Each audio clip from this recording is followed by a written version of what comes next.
നമ്മുടെ രാഹുൽ ഗാന്ധി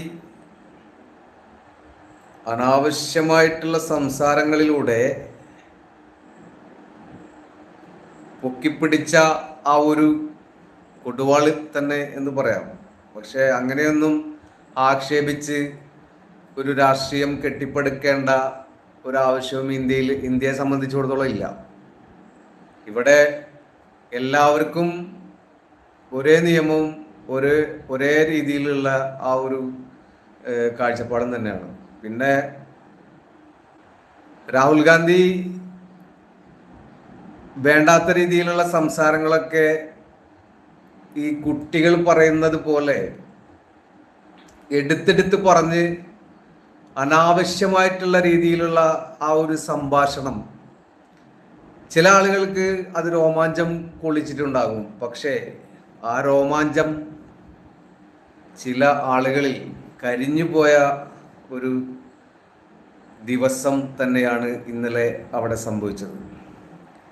അങ്ങനെ ആക്ഷേപിച്ചുകൊണ്ടൊന്നും ഈ ഇന്ത്യയിൽ നേടിയെടുക്കാൻ ഒരാൾക്കും കഴിയില്ല. ഈ രാഹുലിന്റെ പരാമർശത്തോടനുബന്ധിച്ച് ഇന്ന് ഗുജറാത്തിൽ കോൺഗ്രസ് ഓഫീസ് അടിച്ച് തകർത്ത് ബജ്രംഗദൾ. ഗുജറാത്തിലെ കോൺഗ്രസ് ഓഫീസ് ആക്രമിച്ച് ബജ്രംഗദൾ പ്രവർത്തകർ കോൺഗ്രസ് നേതാവ് രാഹുൽ ഗാന്ധിയുടെ ഹിന്ദു പരാമർശത്തിനെതിരെയുള്ള പ്രതിഷേധത്തിന്റെ ഭാഗമായാണ് ആക്രമണം നടത്തിയത്. ഓഫീസിലുണ്ടായിരുന്ന രാഹുൽ ഗാന്ധിയുടെ ചിത്രങ്ങളും ബജ്രംഗദൾ പ്രവർത്തകർ നശിപ്പിച്ചു എന്നാണ് ഇന്നത്തെ വാർത്ത.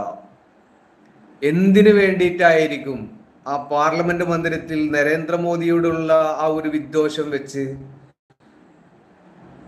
ഈ ഇന്ത്യയിലെ ജനവിഭാഗങ്ങളെ ഒരു വ്യത്യസ്തമായ രീതിയിൽ ചിന്തിപ്പിക്കുന്ന ആ ഒരു രീതി പാർലമെന്റ് മന്ദിരത്തിൽ കാഴ്ചവെക്കേണ്ട ഒരു കാര്യവും രാഹുൽ ഗാന്ധിയെ സംബന്ധിച്ചിടത്തോളം ഇല്ല. ഇതുകൊണ്ടാണ് നരേന്ദ്രമോദി എപ്പോഴും പപ്പു എന്ന് രാഹുലിനെ ഒരു ഇരട്ടപ്പേരിട്ട് വിളിക്കുന്നത്. അത് പപ്പു എന്ന് പറയുന്നത് നമ്മൾ കേൾക്കുന്ന പപ്പു സിനിമയിലെ കോമഡി താരം പപ്പുവാണ്. പക്ഷെ ആ നാട്ടിലെ പപ്പു എന്ന് ഉദ്ദേശിക്കുന്നത് ചെറിയ കുഞ്ഞുങ്ങളെ അമൂൽ ബേബി എന്നും വിശേഷിപ്പിച്ച് വിളിച്ച ആ ഒരു സംഭവം ഉണ്ടായല്ലോ. അപ്പൊ അതേപോലെ ഒരു ഹിന്ദിയിലുള്ള ഒരു പേരാണ് ഈ പപ്പു എന്ന് ഉദ്ദേശിക്കുന്നത്. അപ്പൊ രാഹുലിന്റെ പോസ്റ്ററുകൾ കറുത്ത മഷി ഉപയോഗിച്ച് വികൃതമാക്കിയിട്ടുണ്ട്. ആക്രമണത്തിന്റെ വീഡിയോ ബജ്രംഗദൾ പ്രവർത്തകർ സോഷ്യൽ മീഡിയയിൽ പങ്കുവെക്കുകയും ചെയ്തു. ഒരു വെല്ലുവിളിയാണ് എന്ന് മനസ്സിലാക്കാൻ ഇനിയും കോൺഗ്രസ് ഉണരേണ്ടി വരും. ആക്രമണത്തിന് പിന്നിൽ ആഭ്യന്തരമന്ത്രി അമിത്ഷാ, പ്രധാനമന്ത്രി നരേന്ദ്രമോദി, RSS എന്നിവരാണെന്ന് ഗുജറാത്ത് കോൺഗ്രസ് മുൻ അധ്യക്ഷനും ഗുജറാത്ത് നിയമസഭാ കോൺഗ്രസ് നേതാവുമായ അമിത് ചാവ്ദ ട്വീറ്റ് ചെയ്തു. രാഹുൽ ഗാന്ധിയുടെ ലോക്സഭാ പ്രസംഗത്തിലെ ഹിന്ദു പരാമർശം സഭാരേഖകളിൽ നിന്ന് നീക്കി. പ്രധാനമന്ത്രി നരേന്ദ്രമോദിയെയും സംഘപരിവാർ രാഷ്ട്രീയത്തെയും തുറന്നു കാട്ടുന്ന പ്രസംഗമാണ് രാഹുൽ ഗാന്ധി ഇന്നലെ ലോക്സഭയിൽ നടത്തി. വിദ്വേഷവും അക്രമവും നടത്തുന്നവരെ ഹിന്ദുക്കളെന്ന് വിളിക്കാനാവില്ലെന്നും പ്രധാനമന്ത്രിയും BJPയും യഥാർത്ഥ ഹിന്ദുക്കളല്ലെന്നും രാഹുൽ തുറന്നടിച്ചു. ഒരു മനുഷ്യന്റെ മതത്തെ ചോദ്യം ചെയ്യുന്ന രീതിയിൽ, ആ മതത്തെ വികൃതമാക്കാൻ നോക്കുന്ന രീതിയിൽ സംസാരിച്ചു കഴിഞ്ഞാൽ ഈ രാജ്യത്ത് ഇതുപോലെ അനിഷ്ട സംഭവങ്ങൾ ഒരുപാട് സംഭവിക്കും. ഒരു മതത്തെയും അടിച്ചമർത്താൻ മറ്റൊരു മതത്തിനും സാധിക്കില്ല. പിന്നെ രാഹുൽ ഗാന്ധി ഹിന്ദു മതക്കാരനാണ്. ആ ഹിന്ദു മതത്തിൽ നിന്നുകൊണ്ട് തന്നെയാണ് ഈ പരാമർശിച്ചിട്ടുള്ളത്.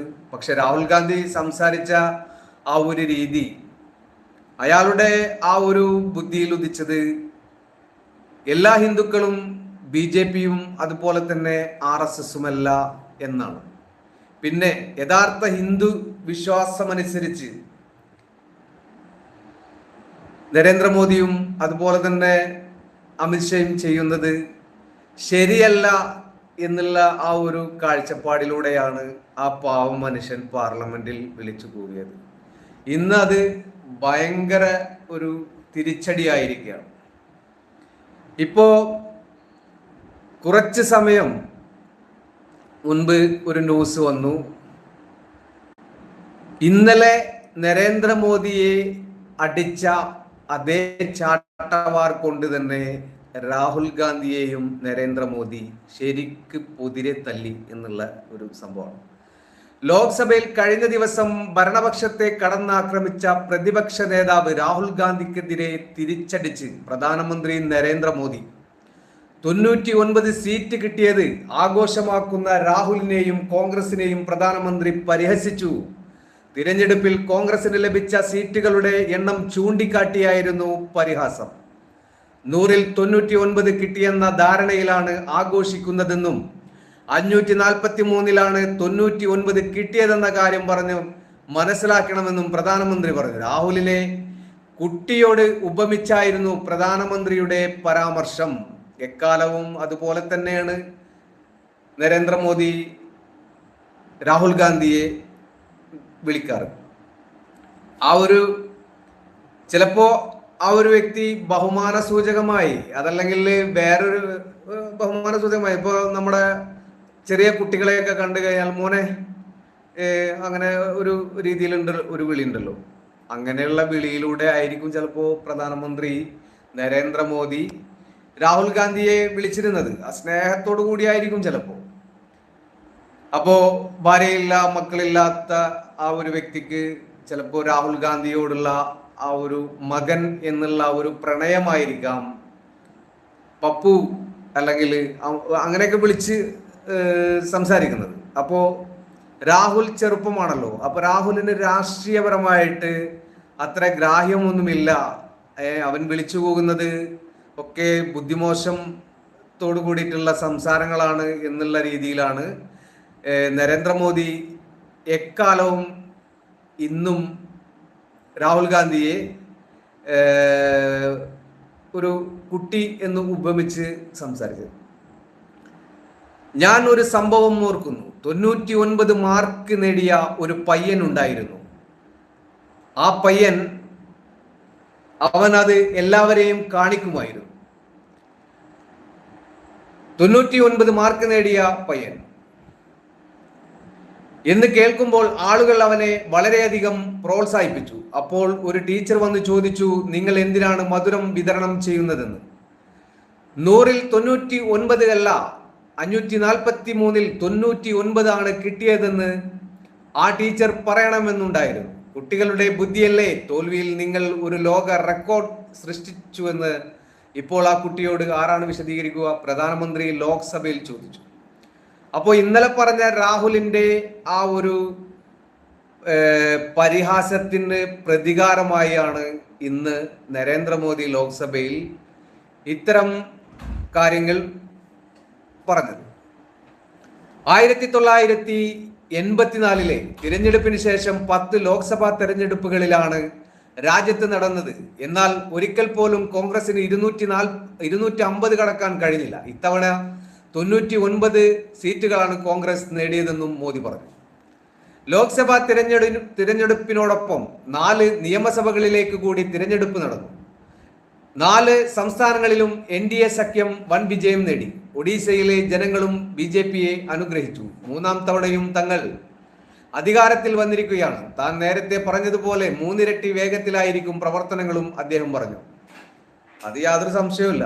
കാരണം 3 ഇരട്ടി വേഗതയിൽ തന്നെയാണ് ഇപ്പോ ഓരോ കാര്യങ്ങളും ഇന്ത്യയിൽ വന്നുകൊണ്ടിരിക്കുന്നത്. അപ്പോ ഇന്നലെ രാഹുൽ ഗാന്ധി ഒരു സ്റ്റാറായി പിരിഞ്ഞു പോയ ആ ഒരു പാർലമെന്റ് മന്ദിരത്തിൽ ഇന്ന് കരഞ്ഞുകൊണ്ടു പോകേണ്ട അവസ്ഥയിലേക്ക് എത്തിച്ചതും രാഹുൽ ഗാന്ധി തന്നെയാണ്. ഇതിന്റെ യഥാർത്ഥ ആ ഒരു സത്യങ്ങൾ അറിയണമെന്നുണ്ടെങ്കിൽ ആ പാർലമെന്റിൽ നടന്ന എല്ലാവിധ സംഭവങ്ങളും ഇപ്പോൾ സോഷ്യൽ മീഡിയയിൽ വളരെ സുലഭമാണ്. ചെറിയ ചെറിയ ന്യൂസുകളായിട്ടാണ് വരുന്നത്. എന്തിനു വേണ്ടിയാണ് രാഹുലും ഇപ്പോൾ നരേന്ദ്രമോദിയും ഒരു വൈരാഗ്യ ബുദ്ധിയോടുകൂടി ജനങ്ങളെ സേവിക്കാൻ വേണ്ടി ഇവർ ഫൈറ്റ് ചെയ്യുന്നത് എന്നൊന്നും ചോദിക്കരുത്. ഇതിൻ്റെ യഥാർത്ഥ സ്വഭാവം അറിയണമെന്നുണ്ടെങ്കിൽ അധികാരമോഹം, അധികാരത്തിന് വേണ്ടി തന്നെയാണ്, യാതൊരു സംശയമൊന്നുമില്ല. ഇന്നിപ്പോ ഇതൊക്കെ നടന്നുകൊണ്ടിരിക്കുന്ന സമയത്താണ് ഒരു ദുഃഖകരമായ ഒരു വാർത്ത ഇപ്പോൾ വന്നിരിക്കുന്നത്. അത് ഞാൻ ഒന്ന് വായിച്ചു കേൾപ്പിക്കാം. ഉത്തർപ്രദേശിലെ ഹാഥറസിൽ പ്രാർത്ഥന ചടങ്ങിനിടെ ഉണ്ടായിരുന്ന തിക്കിലും 116 മരണം. 116 മരണം എന്ന് പറയുമ്പോൾ നമ്മൾ വളരെ ഒരു അയ്യോ 116 ഉള്ളൂ എന്നുള്ള ഒരു രീതി ഉണ്ടല്ലോ. ആ രീതി ഒട്ടുമിക്ക ആളുകളും അങ്ങനെയാണ് കണക്കൂട്ടുക. 116 ആൾക്കാരെല്ലാം മരിച്ചോളൂ എന്ന്. പക്ഷേ വളരെ ഖേദകരവും ദുഃഖകരമായിട്ടുള്ള ആ ഒരു വാർത്ത ഇന്ന് ഇന്ത്യൻ ജനത ഒരു ഞെട്ടലിലേക്കാണ് പോയിക്കൊണ്ടിരിക്കുന്നത്. 116 മരണം. ഇവിടെ നുഴഞ്ഞുകയറ്റക്കാർ വന്ന് വെടിവെച്ച് അക്രമങ്ങൾ നടത്തിയിട്ടൊന്നും ഇന്ത്യയിൽ ഇത്തരം ഒരു മരണം സംഭവിച്ചിട്ടില്ല. സിക്കന്ദ്ര റാവു പോലീസ് സ്റ്റേഷൻ പരിധിയിലെ ഫുൾറായി ഗ്രാമത്തിൽ ചൊവ്വാഴ്ച ഉച്ച കഴിഞ്ഞാണ് സംഭവം. മരിച്ചവരിൽ നിരവധി സ്ത്രീകളും 3 കുട്ടികളുമുണ്ട്. നിരവധി പേർക്ക് ഗുരുതര പരിക്കേറ്റു. മരണസംഖ്യ ഇനിയും ഉയർന്നേക്കുമെന്നാണ് സൂചന. നാരായൺ സാഗർ ഹരി ബോലെ ബാബ എന്ന പ്രാദേശിക ഗുരുവിന്റെ നേതൃത്വത്തിൽ സംഘടിപ്പിച്ച സത്സംഗ് ചടങ്ങിനിടെയാണ് തിക്കും തിരക്കുമുണ്ടായത്. 50,000-ലധികം പേർ ഒത്തുകൂടിയ ചടങ്ങ് അവസാനിപ്പിച്ച ശേഷം ആളുകൾ പിരിഞ്ഞു പോകാൻ തുടങ്ങുമ്പോഴാണ് ദുരന്തം. ബാബയെ സന്ദർശിക്കാനും കാലിനടിയിൽ നിന്ന് മണ്ണ് ശേഖരിക്കാനുമുള്ള തിരക്കിൽ അടിതെറ്റിയവർക്കുമേൽ ഒന്നിനു പിറകെ ഒന്നായി ആളുകൾ വീഴുകയായിരുന്നു. ദൃക്സാക്ഷികൾ അങ്ങനെയാണ് പറയുന്നത്. ചെറിയ സ്ഥലത്ത് പരിധിയിൽ കൂടുതൽ പേർ ഒത്തുകൂടിയതാണ് അപകട കാരണമെന്ന് Sikandra Rao police station house officer Ashish Kumar പറഞ്ഞു. പരിക്കേറ്റവരെയും അബോധാവസ്ഥയിലായവരെയും ട്രക്കുകളിലും മറ്റു വാഹനങ്ങളിലുമാണ് അടുത്തുള്ള ആശുപത്രിയിൽ എത്തിച്ചത്. അതിനകം പലരും മരിച്ചിരുന്നു. മൃതദേഹങ്ങൾ ആശുപത്രി പരിസരത്ത് നിരത്തിയിട്ടിരിക്കുന്നതും ബന്ധുക്കൾ വിലപിക്കുന്നതുമായ ദൃശ്യങ്ങൾ സമൂഹ മാധ്യമങ്ങളിലൂടെ പുറത്തു വന്നു. സബ് ഡിവിഷണൽ മജിസ്ട്രേറ്റിന്റെ അനുമതിയോടെയാണ് ചടങ്ങ് സംഘടിപ്പിച്ചതെന്ന് ഹാഥറസ് ജില്ലാ മജിസ്ട്രേറ്റ് ആശിഷ് കുമാർ പറഞ്ഞു. പോലീസ് സുരക്ഷ ഉണ്ടായിരുന്നുവെങ്കിലും ജനക്കൂട്ടത്തെ നിയന്ത്രിക്കാൻ പ്രാപ്തരല്ലായിരുന്നു എന്ന് പറയുന്നു. ദുരന്തത്തെക്കുറിച്ച് അന്വേഷിക്കാൻ ആഗ്ര അഡീഷണൽ DGPയെയും അലിഗഡ് ഡിവിഷണൽ കമ്മീഷണറെയും സംസ്ഥാന സർക്കാർ നിയോഗിച്ചിട്ടുണ്ട്. നിയോഗിച്ചിട്ട് എന്താ കാര്യം? ഇത് ഒരു ചാവേറ ആക്രമണമോ അല്ലെങ്കിൽ മറ്റുള്ള രീതിയിലുള്ള ഒരു മരണങ്ങളൊന്നും അല്ലത്. മക്കയിൽ നടന്ന പോലെ തന്നെ തിക്കിലും തിരക്കിലും ചവിട്ടിക്കൂട്ടി ഓരോ ആളുകളുടെ മുകളിൽ തന്നെ അങ്ങനെ വീണും ഒക്കെ മരണപ്പെട്ട ഒരുപാട് സംഭവങ്ങൾ നമ്മൾ കേട്ടിട്ടുണ്ട്. അപ്പോ ഹജ്ജ് സമയങ്ങളിലാണ് അത്തരം മരണങ്ങൾ നമ്മൾ കേട്ടിട്ടുള്ളത്. ഇപ്പോ ഇന്ത്യയിൽ ഇത് ആദ്യമായിട്ടാണോ എന്ന് വ്യക്തമല്ല. ദുരന്തത്തിൽ അനുശോചിച്ച UP മുഖ്യമന്ത്രി യോഗി ആദിത്യനാഥ് മുതിർന്ന ഉദ്യോഗസ്ഥരോട് എത്രയും വേഗം സ്ഥലത്തെത്തി രക്ഷാപ്രവർത്തനങ്ങൾക്ക് മേൽനോട്ടം വഹിക്കാൻ നിർദ്ദേശിച്ചു. മന്ത്രിമാരായ ലക്ഷ്മി നാരായൺ ചൗധരിയും സന്ദീപ് സിംഗും സംഭവ സ്ഥലത്തേക്ക് തിരിച്ചു. ചീഫ് സെക്രട്ടറിയോടും സംസ്ഥാന പോലീസ് മേധാവിയോടും ദുരന്ത സ്ഥലത്തെത്താൻ നിർദ്ദേശം നൽകിയിട്ടുണ്ട്. മരിച്ചവരുടെ കുടുംബങ്ങൾക്ക് 2 ലക്ഷം രൂപയും പരിക്കേറ്റവർക്ക് 50,000 രൂപയും ധനസഹായം പ്രഖ്യാപിച്ചു. എന്ത് വേഗതയിലാണ് ആ കാര്യങ്ങൾ അവിടെ അവതരിപ്പിച്ചത് നോക്കണം.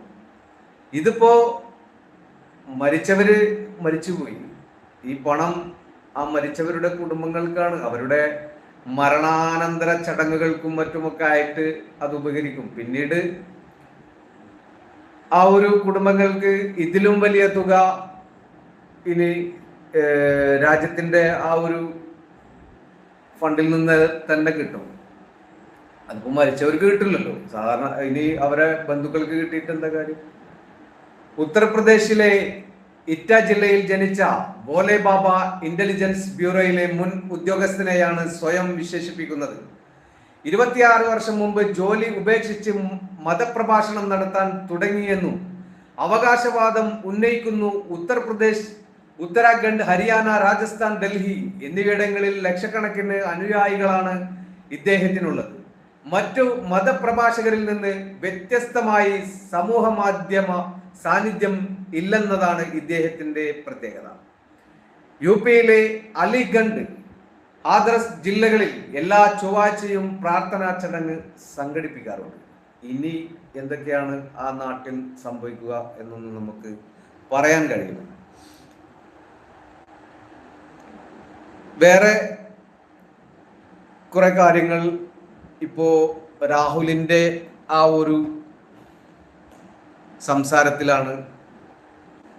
ബജരംഗദൾ അക്രമങ്ങൾ കോൺഗ്രസ് പാർട്ടിക്ക് നേരെ ആഞ്ഞടിച്ചുകൊണ്ടിരിക്കുന്നത്. ഇനി അതുമായി ബന്ധപ്പെട്ട് എന്തൊക്കെയാണോ ഈ രാജ്യത്ത് സംഭവിക്കുക എന്നൊന്നും ചോദിക്കരുത്. കാരണം 1992 ബാബരി മസ്ജിദിന്റെ വിഷയം വന്നപ്പോ ഈ പറയപ്പെട്ട നാടുകളിലൊക്കെ ബജരംഗദളും RSSഉം മുസ്ലിം സംഘടനകളും ഏത് രൂപത്തിലാണ് നമ്മുടെ ഇന്ത്യയെ കത്തിച്ച് ചാമ്പലാക്കാൻ ശ്രമിച്ചത്. ആ ക്രിമിനലുകളെയൊക്കെ ഒട്ടുമിക്ക ആളുകളും മരണപ്പെട്ടു, കുറെ ആളുകൾ അതിൽ നിന്ന് രക്ഷപ്പെട്ടു. ആ ക്രിമിനലുകളൊക്കെ ആ ഒരു മതഭ്രാന്തിന്റെ അടിസ്ഥാനത്തിൽ എന്തൊക്കെയോ ചെയ്തു കൂട്ടി. നാട്ടിൽ സമാധാനവും സ്വസ്ഥതയും നശിപ്പിച്ചുകൊണ്ടായിരുന്നു അന്നത്തെ ആ കലാപം പൊട്ടിപ്പുറപ്പെട്ടത്. ഇപ്പോൾ ഇത് മറ്റ് ഒരു മതസ്ഥർക്ക് നേരെ അല്ല. കോൺഗ്രസ് പാർട്ടി അധ്യക്ഷൻ രാഹുൽ ഗാന്ധിയുടെ ആ ഒരു വേണ്ടാത്ത രീതിയിലുള്ള ആ ഒരു സംസാരത്തിന്റെ ആ ഒരു പകപോക്കലാണ് ഇന്ന് അവിടെ കോൺഗ്രസ് പാർട്ടിയുടെ ആ ഓഫീസ് തല്ലിത്തകർത്തത് എന്ന് പറയുന്നത്.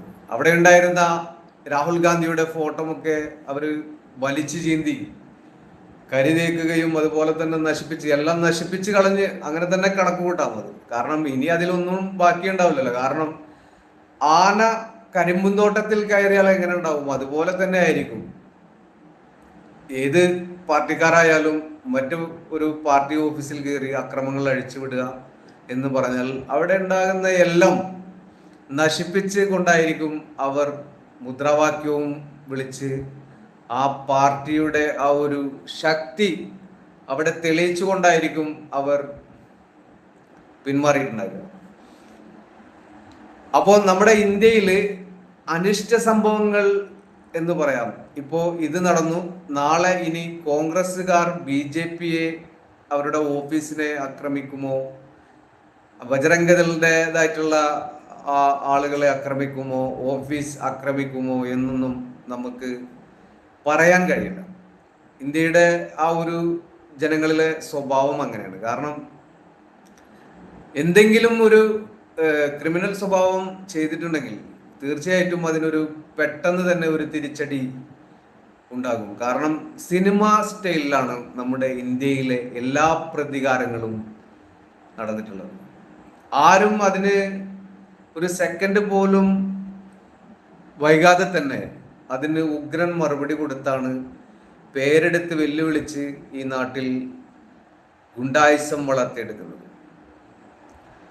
അപ്പോ ഇന്ത്യയിൽ ഇങ്ങനെ ഒരു കലാപങ്ങൾ ഉണ്ടാക്കാൻ വേണ്ടി ശ്രമിച്ചതാണോ, അതല്ലെങ്കിൽ ആ ഒരു പാർലമെന്റ് മന്ദിരത്തിൽ ഇത്തരം ഒരു വിഷയങ്ങൾ സംസാരിച്ച് അവിടെയുണ്ടായിരുന്ന മുൻകാലങ്ങളിൽ പ്രധാനമന്ത്രിയായ നരേന്ദ്രമോദിയെയും അമിത്ഷായെയും ഒക്കെ അവരുടെ ആ ഒരു ഹിന്ദു എന്നുള്ള ആ ഒരു നാമത്തെ നശിപ്പിക്കാൻ വേണ്ടി രാഹുൽ ഗാന്ധി പറഞ്ഞതാണോ എന്നൊന്നും നമുക്കറിയില്ല. അത്തരം കാര്യങ്ങൾ നമ്മളോട് ചോദിച്ചിട്ട് കാര്യമില്ല. കാരണം നമ്മൾ കേട്ടതാണ് ഇന്നലെ രാഹുൽ ഗാന്ധിയുടെ ആ ഒരു പ്രസംഗം. അതിനെ ഒരുപാട് ന്യൂസ് ചാനലുകളൊക്കെ ഭയങ്കര പൊക്കിപ്പിടിച്ചുകൊണ്ടാണ്, പ്രോത്സാഹിപ്പിച്ചുകൊണ്ട് ഞങ്ങൾ ഒരു ക്രിക്കറ്റ് കളി കണ്ടതുപോലെയായിരുന്നു, ആ ഒരു ബൗൾ ചെയ്ത പോലെയായിരുന്നു എന്നൊക്കെ പറഞ്ഞ് വിശേഷിപ്പിച്ച് ഒരു ചാനലിൽ ഈ രാഹുൽ ഗാന്ധിയുടെ ആ പാർലമെന്റ് മന്ദിരത്തിൽ നടന്ന സംഭവത്തെ കുറിച്ച് ഒരു ചാനൽ, ഞാൻ ഇന്നാണ് ആ വീഡിയോ കണ്ടത്. ഇത്തരം കാര്യങ്ങളൊന്നും ഒരു പ്രോത്സാഹിപ്പിച്ച് അത് വലിയൊരു വെല്ലുവിളിയാക്കി മാറ്റി ഇന്ത്യയിൽ ഇത്രയും ഭയങ്കരമായിട്ടുള്ള ഒരു പ്രതിപക്ഷമാണ് ആ ഒരു പാർലമെന്റ് മന്ദിരത്തിലുള്ളത് എന്നൊക്കെ പറഞ്ഞ് ഒരു വ്യക്തി ചാനലിൽ ഭയങ്കരമായിട്ട് കൊട്ടി ഘോഷിച്ചിരുന്നു. അവരെ ചാനലിന്റെ റീച്ച് കൂട്ടാൻ വേണ്ടി ആയിരിക്കും ചിലപ്പോൾ അങ്ങനെയൊക്കെ പറഞ്ഞിട്ടുണ്ടാവുക. പക്ഷേ അതിന്റെ പിന്നാമ്പുറം, അതിന്റെ ഭവിഷ്യത്തിനെ കുറിച്ച് ആ വ്യക്തി നാളെ നടക്കാൻ പോകുന്ന രാഹുൽ ഗാന്ധി പറഞ്ഞ വിഷയവുമായി ബന്ധപ്പെട്ട് നാളെ നമ്മുടെ ഇന്ത്യയിൽ എന്ത് സംഭവിക്കും എന്നുള്ളതിനെ കുറിച്ച് ആ വ്യക്തി പറഞ്ഞതായി ആ ന്യൂസിൽ ഞാൻ കേട്ടില്ല. അപ്പോ ഇന്ന് നമ്മൾ ന്യൂസ് പരതിയപ്പോഴാണ് ഇത്തരം സംഭവങ്ങൾ കേൾക്കാനിടയായത്, കാണാനും കേൾക്കാനും ഇടയായത്. ഇനിയുള്ള ദിനങ്ങളിൽ എന്ന് പറയുന്നത് ഇന്നും നാളെയുമായി എന്തൊക്കെയാണ് ഇനി ഇന്ത്യയിൽ സംഭവിക്കുക എന്ന് നമുക്ക് ചിന്തിക്കാൻ പോലും കഴിയാത്ത വിഷയങ്ങളാണ്. എന്തായാലും നമ്മുടെ നാടിനെ ഒരു സുരക്ഷിതത്തോടുകൂടി പോലീസ് സന്നാഹവുമോ അല്ലാന്നുണ്ടെങ്കിൽ മിലിറ്ററി സപ്പോർട്ടോടു കൂടിയോ ഇത്തരം വിഷയങ്ങളെ അടിച്ചമർത്തി ഈ നാടിൻ്റെ സന്തോഷവും സമാധാനവും കെട്ടിപ്പടുക്കാൻ ഇവിടുത്തെ മിലിറ്ററിയെ ഉപയോഗിച്ചോ അല്ലാന്നുണ്ടെങ്കിൽ പോലീസ് സന്നാഹങ്ങളെ ഉപയോഗിച്ചോ ഇത്തരം ക്രിമിനലുകളെ തുരത്തി ഓടിച്ച് രാജ്യത്ത് ഇത്തരം രീതിയിലുള്ള ഒരു വിപ്ലവങ്ങൾ സൃഷ്ടിക്കാൻ യാതൊരുവിധ ചാൻസും കൊടുക്കാതെ നിയമപാലകന്മാർ മുന്നോട്ട് വരികയാണെങ്കിൽ വളരെയധികം സന്തോഷമായിരിക്കും. കാരണം നമുക്കൊന്നും ഇത് കേൾക്കുമ്പോൾ സന്തോഷമല്ല വരുന്നത്. നമ്മുടെ രാജ്യത്തിൻ്റെ പോക്ക് എന്തായിരിക്കും, നമ്മുടെ രാജ്യം ഇനി കാണാൻ പോകുന്ന ആ ഒരു ദിനങ്ങൾ എന്തായിരിക്കും, ഇനിയൊരു കരിദിനമായിരിക്കുമോ നമ്മുടെ രാജ്യത്ത് സംഭവിക്കുക? ഇനി ഈ വിഷയം തന്നെ വേറെ രീതിയിലായിരിക്കും പോവുക. കാരണം കോൺഗ്രസ് പാർട്ടിയിൽ, BJP-യിൽ, അതുപോലെ തന്നെ RSS സംഘടനയിലും ഒക്കെ, ബജരംഗദളിലും ഒക്കെ മുസ്ലിങ്ങളൊക്കെ അപൂർവം ഉണ്ടെങ്കിൽ തന്നെ ഹിന്ദുക്കളുടേതായിട്ടുള്ള ആ ഒരു ശക്തമായിട്ടുള്ള ഒരു പാർട്ടി തന്നെയാണ് VHP-യും അതുപോലെ BJP, അങ്ങനെയുള്ള പാർട്ടികളൊക്കെ. പക്ഷേ കോൺഗ്രസ് പാർട്ടി അങ്ങനെയല്ല.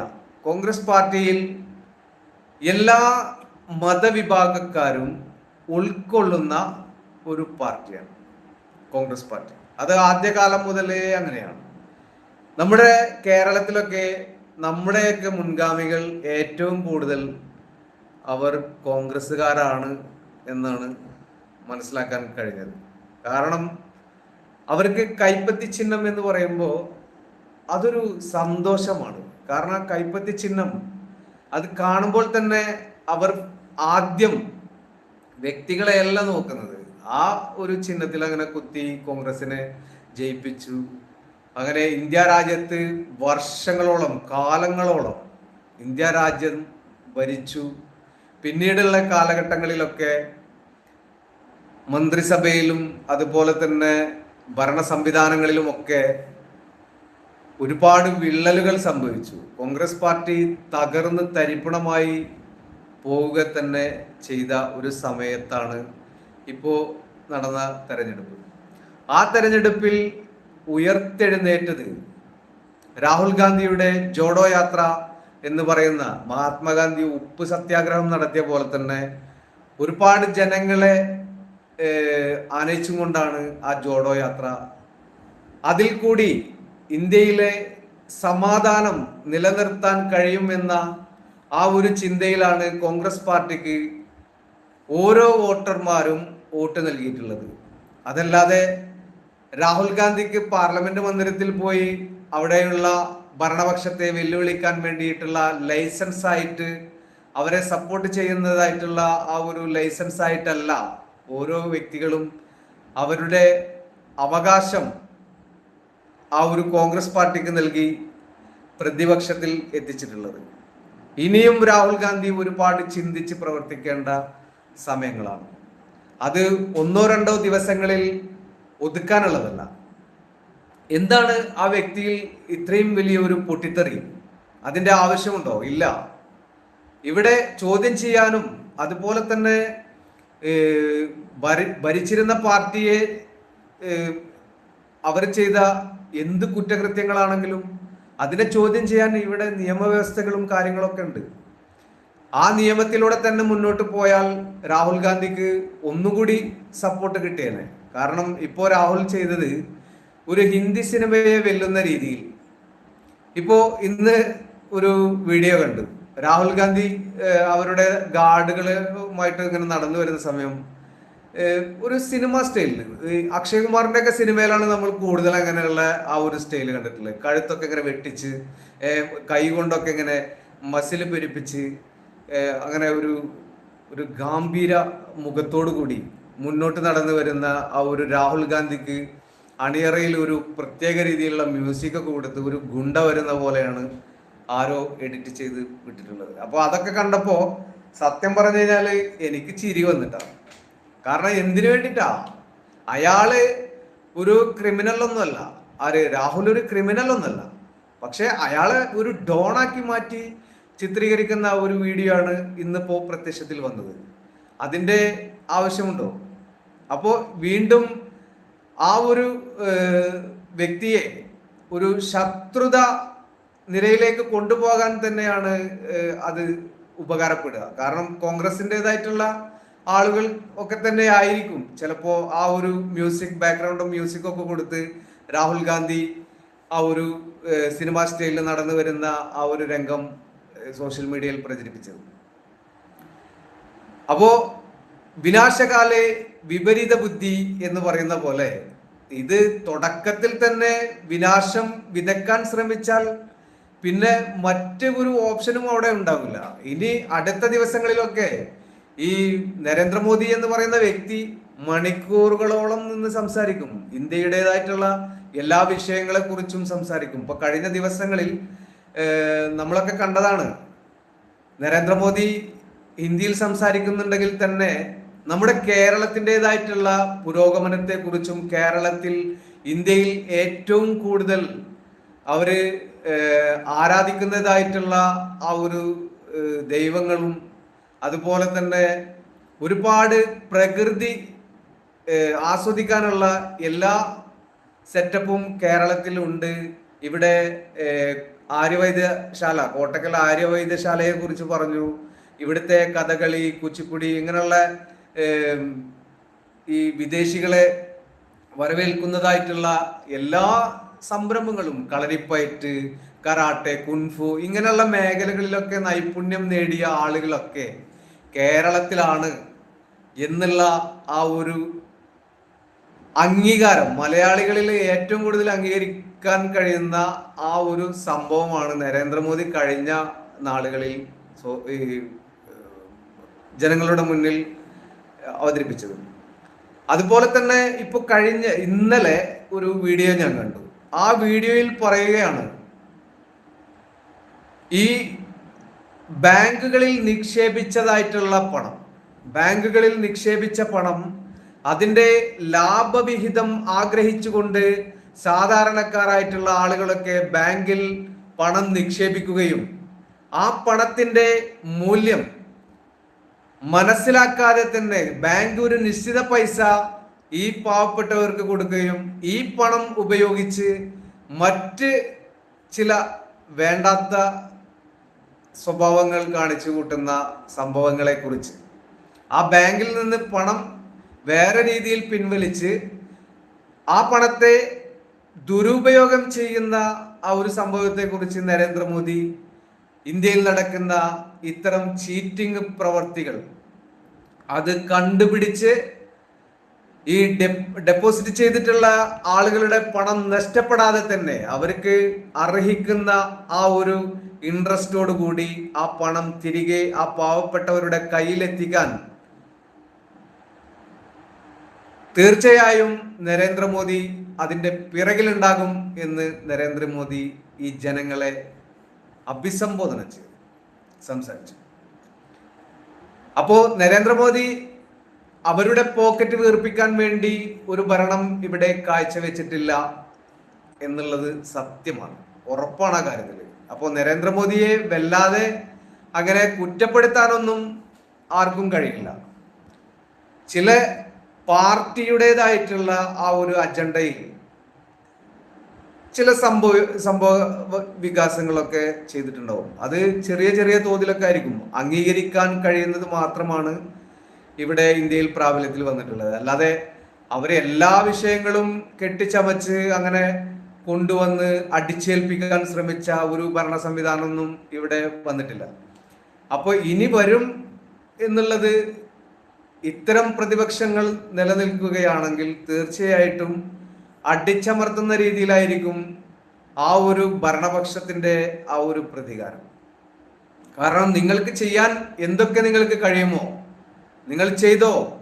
ഞങ്ങൾ ഈ രാജ്യത്ത് 10 വർഷമായിട്ട് പടച്ചു വെച്ചതായിട്ടുള്ള എല്ലാ സംവിധാനങ്ങളും ഇന്ത്യയിൽ ഞങ്ങൾ നടപ്പിലാക്കും എന്നുള്ള പ്രതിജ്ഞയോടുകൂടിയാണ് നരേന്ദ്രമോദിയും അമിത്ഷായും പാർലമെന്റ് മന്ദിരത്തിൽ ഇരിക്കുന്നത്. നിങ്ങൾ വിചാരിക്കണ്ട അവർ കിളവന്മാരായിപ്പോയി, അവർക്കിനി അങ്ങനെ ബുദ്ധി വികസനം ഒന്നും ഉണ്ടാവില്ല എന്നുള്ള ആ ഒരു ചിന്തയിൽ നരേന്ദ്രമോദിയെയും അമിത്ഷായെയും നിങ്ങൾ കാണണ്ട. അവർ ഇന്ത്യയുടെ അഗ്രഗണ്യന്മാരാണ്. വർഷങ്ങളായിട്ട് ഇന്ത്യ ഭരിച്ചിരുന്ന ഈ കോൺഗ്രസ് പാർട്ടിയിൽ നിന്നും അവർ BJP ഭരണത്തിൽ എത്തിയതെങ്ങനെ എന്നുള്ള ആ ഒരു ചരിത്രം പരിശോധിച്ചാൽ തന്നെ മനസ്സിലാക്കാൻ കഴിയും. അവർ ഇന്ത്യയുടെ ഭരണചക്രം തിരിക്കാൻ യോഗ്യന്മാരായിട്ടുള്ള 2 പേർ തന്നെയാണ്. ബാക്കിയുള്ള ആളുകളൊക്കെ ഉണ്ട് എങ്കിലും ഇവർ പരസ്പരം അങ്ങോട്ടും ഇങ്ങോട്ടും ചർച്ച ചെയ്താണ് ഇന്ത്യയുടെ എല്ലാ കാര്യങ്ങളും മുന്നോട്ട് കൊണ്ടുവരുന്നത്. അപ്പോൾ അത്തരം രീതിയിലുള്ള ആ വ്യക്തികളെ മോശമായി ചിത്രീകരിക്കുന്ന രീതിയിൽ സംസാരിച്ചാൽ ഇനി ഇവിടെ എന്താണ് സംഭവിക്കുക എന്നൊന്നും ആർക്കും പറയാൻ കഴിയില്ല. കാരണം ഗുജറാത്തിൽ കലാപങ്ങൾ സൃഷ്ടിച്ച ആ കാലഘട്ടങ്ങളൊക്കെ അന്നും ഇവരൊക്കെ പുലികളാണ്.